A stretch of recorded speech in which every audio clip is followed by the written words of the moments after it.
Hai guys, selamat datang kembali di Reveal. Nonton reviewnya sebelum nonton filmnya. Film kali ini berkisahkan tentang kehidupan seorang anak yang terbiasa dengan hal-hal mengerikan dalam kehidupan sehari-harinya, yang tumbuh menjadi seorang psikopat. Nah, tapi nih seperti biasa sebelum aku mulai reviewnya, aku bakalan ngenalin dulu pemain di dalamnya. Bocah ini bernama Francisca yang merupakan seorang bocah yang hidup di lingkungan peternakan sepi bersama ayah ibunya dan sering menyaksikan ibunya menyembelih seekor sapi. Tumbuh di lingkungan peternakan sepertinya memang menyenangkan, dekat dengan alam dan jauh dari hiruk-pikuk perkotaan. Tapi bagi Siska, kondisi ini bisa sekaligus menjadi kurungan baginya karena tidak bisa bermain bersama anak-anak lain seperti kehidupan normalnya. Dengan jarak rumah tetangganya yang cukup jauh, Siska ini biasanya memilih bermain boneka sendirian. Aktivitas setiap harinya diselingi dengan melihat ibunya bekerja, memberi makan sapi-sapi, merawat dan memotongnya sebagai makan malam. Ibu Siska membawa pulang kepala sapi dan menunjukkan kepadanya bagaimana memotong daging tersebut dan juga mencongkel mata sapi itu untuk menunjukkan kepada Siska bagian kornea itulah yang membuat kita bisa melihat dunia.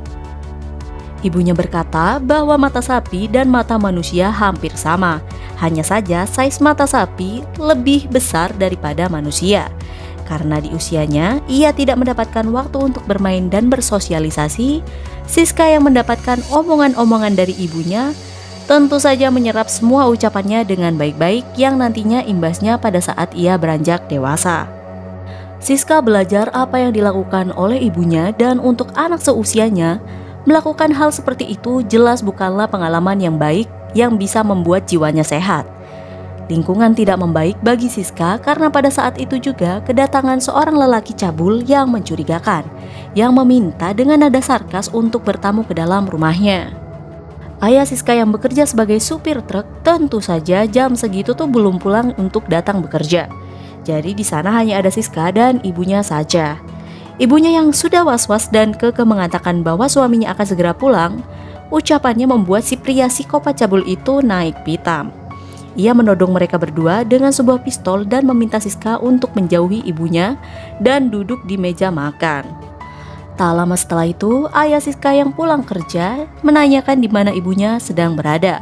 Dengan santai dan tanpa rasa takut, si Siska ini hanya menjawab bahwa ibunya berada di kamar mandi bersama pria cabul itu. Ayahnya awalnya menyangka bahwa ibunya diperkaos nih sama cowok itu, tapi ternyata ibunya ini dibantai dengan mengerikan oleh pria cabul itu di dalam bathtub. Ayah Siska yang marah tentu saja mengeksekusi pria cabul itu, tapi tidak membuatnya mati. Ia menyeretnya keluar rumah dan memasukkannya ke dalam kandang sapi. Yang mengejutkan, untuk anak seusianya normalnya akan merasa sedih dan ketakutan atas apa yang sudah terjadi pada ibunya dan apa yang sudah ayahnya lakukan. Tapi Siska ini terlihat biasa aja dan sedang membersihkan sisa-sisa darah yang berada di lantai rumahnya.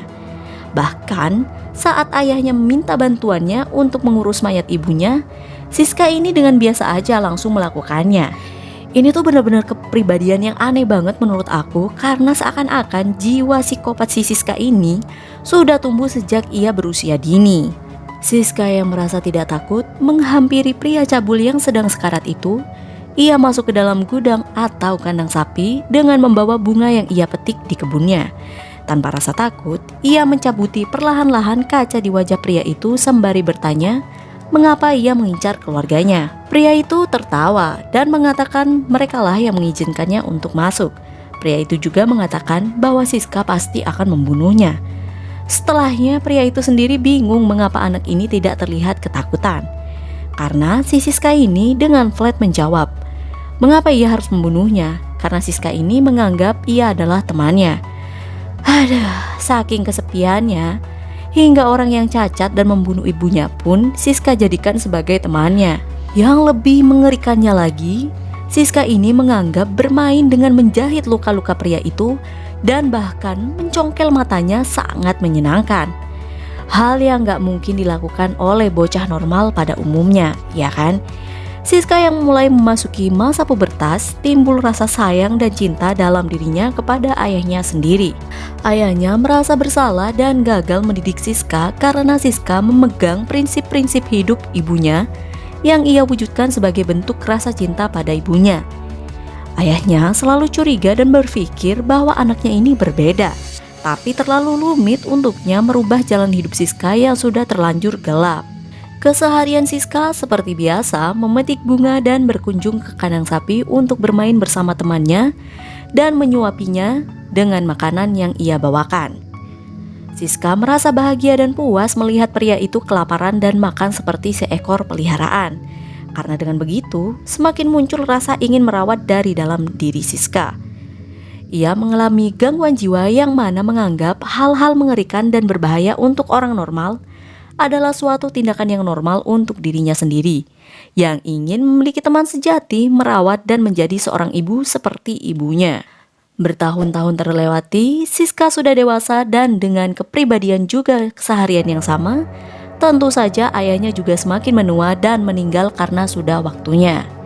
Siska yang tidak terima ayahnya meninggal masih merasa tidak rela ditinggalkan dan takut sekali jika ia nanti merasa kesepian. Ia pun tetap merawat ayahnya meski ayahnya sudah lama meninggal dan memperlakukannya seolah-olah ayahnya ini masih hidup. Ternyata tak lama setelah itu Siska kedatangan seorang tamu yang tak diundang yang melakukan perjalanan jauh ingin menumpang untuk sekedar istirahat. Siska yang merasa orang ini adalah teman barunya, tentu ia tidak ingin orang ini hanya sekedar istirahat saja. Gejolak dalam diri Siska yang sudah dewasa membuat nafsunya bangkit bahkan dengan sesama wanita. Sebut saja namanya Mbak Mary.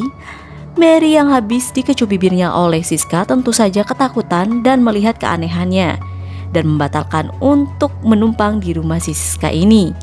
Sembari ketakutan, ia mengatakan dengan sopan bahwa ia hanya ingin pulang saja. Seperti biasa, tidak dengan raut mengerikan tapi tetap menakutkan, Siska ini membujuknya. Hingga Mbak Mary ini sudah menjadi potongan-potongan daging yang akan menjadi stok di kulkasnya. Mutilasi adalah solusinya. Setelah membantai teman yang ia anggap mengkhianatinya, ia kembali bermain dengan temannya di kandang sapi dan membawanya masuk ke dalam rumah. Siska yang birahinya sedang bangkit membandingkan pria itu dan mencoba untuk menyetubuhinya. Belum terlaksana, pria itu mencoba kabur dengan matanya yang sudah tiada dan kembali tertangkap oleh Siska. Ya, kalian tahu sendirilah apa yang akan dilakukan Siska pada teman yang ia anggap sebagai seorang pengkhianat. Mutilasi sebagai solusinya. Merasa sangat-sangat kesepian karena benar-benar sudah tidak ada lagi teman untuk bermain, Siska ini mencoba memotong ayahnya yang sudah meninggal dan menjadikannya stok makanan dengan pikiran mereka akan terus hidup bersama apabila daging ayahnya ia makan. Dan setelah itu, ia mencari teman baru tak jauh dari rumahnya. Tentu saja dengan raut wajah polos dan flat, seseorang tidak akan berpikir bahwa Siska ini orang jahat. Nah, benar saja, hingga seorang ibu, kita sebut saja namanya Dina, bersama bayinya memberi tumpangan pada Siska yang ia anggap adalah orang baik. Sesampainya di rumah, tanpa banyak bacot, si Siska ini menusuk pinggang Dina dengan belati dan mengambil bayinya. Melihat bayi itu, ia bergejolak untuk merawatnya dan membesarkan anak itu dengan penuh kasih sayang sama seperti ibunya. Siska merawat bayi itu hingga ia tumbuh besar dan ibu dari anak itu dijadikan Siska sebagai temannya di kandang sapi seperti biasa, dengan keadaan yang sama seperti sebelumnya. Tangan dirantai dan kedua matanya sudah tercongkel. Aduh, ngeri banget ya. Pada saat itu tiba-tiba saja Siska merasa kangen terhadap ibunya dan datang ke tempat ia dikubur, dan gak tanggung-tanggung nih ia menggali kuburan itu. Siska memeluk mayat, lebih tepatnya tengkorak dari ibunya, dengan berkata ia merindukannya. Dan juga ibunya ini harus bangga kepada Siska karena ia berhasil menjadi seorang ibu yang membesarkan anaknya dengan berjuta kasih sayang.